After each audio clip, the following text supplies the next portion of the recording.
Hello everyone. Today we are going to learn silent letter, that means most common silent letter part 2. কারণ part 1 এ আগের ভিডিওতে আমরা আরো কিছু সাইলেন্ট লেটার শিখেছিলাম। সো আজকে বাকিগুলো একটু শিখছি। So let's have a look. First one is silent K, অর্থাৎ কি ওয়ার্ড কোথায় সাইলেন্ট হচ্ছে, অর্থাৎ কে এর উচ্চারণ হচ্ছে না কোথায়। সেই ক্ষেত্রে আমরা কে এর পরে যদি এন থাকে, রাইট, যেমন কে এন, তাহলে সেই ক্ষেত্রে কে উচ্চারণ হয় না। যেরকম আমরা বলছি নাইফ, নাইফ, এখানে কে আর এন পাশাপাশি আছে, সে কারণে কে এর উচ্চারণ হচ্ছে না, নয়ের উচ্চারণ হচ্ছে নাইফ। যেরকম ট্রান্সক্রিপ্টে এখানে দেওয়া আছে ন I F, knife, knife. In the same way নি, নি।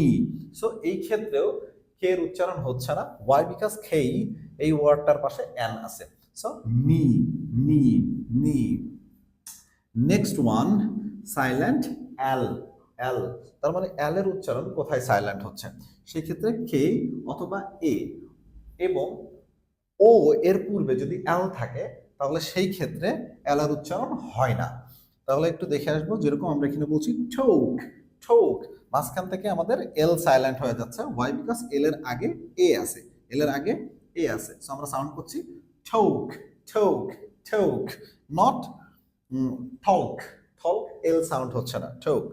Next one silent P, silent P, অর্থাৎ কোথায় পি এর উচ্চারণ হচ্ছে না। সাধারণত পিএস অথবা পিএন সাধারণত একসাথে থাকলে তাদের উচ্চারণ পি সাইলেন্ট হয়, অর্থাৎ পি এর উচ্চারণ হয় না। যেরকম আমরা এক্সাম্পল এই পাশে দেওয়া এক্সাম্পল হিসেবে দেখি, যেরকম সাইক্লোজি, সাইক্লোজি। সো পি এস থাকার কারণে মূলত পি এর উচ্চারণ সাইলেন্ট হয়ে যাচ্ছে। সো এই ক্ষেত্রে আমরা বলছি সাইক্লোজি। অ্যানাদার ওয়ান, চলে আসি এখানে নিউমোনিয়া, নিউমোনিয়া। তার মানে আমাদের পি থাকতেছে, আমাদের উচ্চারণ হওয়ার কথা ছিল পিনিউমোনিয়া, এরকম হওয়ার দরকার ছিল, বাট সেটা হচ্ছে না। ওয়াই? বিকজ পি এর পরে এন আছে। সো এই ক্ষেত্রে আমরা উচ্চারণ করছি pneumonia, pneumonia. Second one silent T, অর্থাৎ কোথায় আমরা টি ওয়ার্ড উচ্চারণ করছি না। সো এই ক্ষেত্রে আপনি দেখবেন যে এস টি যদি একসাথে থাকে, অর্থাৎ বিশেষ করে এস এন্ড টি যদি পাশাপাশি থাকে, সেই ক্ষেত্রে টি এর উচ্চারণ হয় না। সো যেরকম ক্যাসল, ক্যাসল, ক্যাসল।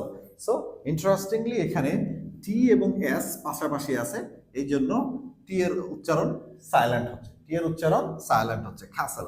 সেম ভাবে আমাদের মোস্ট কমন ওয়ার্ডস লিসেন, লিসেন আমরা প্রায়ই বলি, কিন্তু আমরা টি এর উচ্চারণ করি না, আমরা বলি না এরকম করে লিস্টেন, লিস্টেন হয় না। So listen, listen. সো কেন হচ্ছে? টি এবং এস পাশাপাশি বসতেছে, যে কারণে আমরা টি এর উচ্চারণ সাইলেন্ট করছি। সাইলেন্ট সাউন্ড হচ্ছে listen. Another one and the last one is W. So এই ডব্লিউ এর উচ্চারণও আমরা অনেক সময় করছি না। কখন করছি না? যদি আর এবং ডাব্লিউ হয়, তার মানে আর এর পূর্বে ডব্লিউ ওয়ার্ডটা থাকে, তার মানে ডাব্লিউ লেটারটা হয়, তার মানে আর এর পূর্বের ওয়ার্ডটা ডব্লিউ থাকে, সেক্ষেত্রেও আমরা ডব্লিউ এর উচ্চারণ হয় না, সরাসরি আর এর উচ্চারণ চলে আসে। যেরকম right, most common words right, right, right. Another one is wrong, wrong, wrong, এখানে আমরা ডাব্লিউ এর উচ্চারণ করছি না। So hope you have understood. আপনি যদি এইগুলাকে একটু খেয়াল রেখে প্র্যাকটিস করেন এবং বারবার দেখেন, তাহলে আপনার স্পেলিংয়েও প্রবলেম হবে না এবং আপনার প্রনাউন্সিয়েশনও সুন্দর হয়ে যাবে। Thank you very much for watching and see you next video.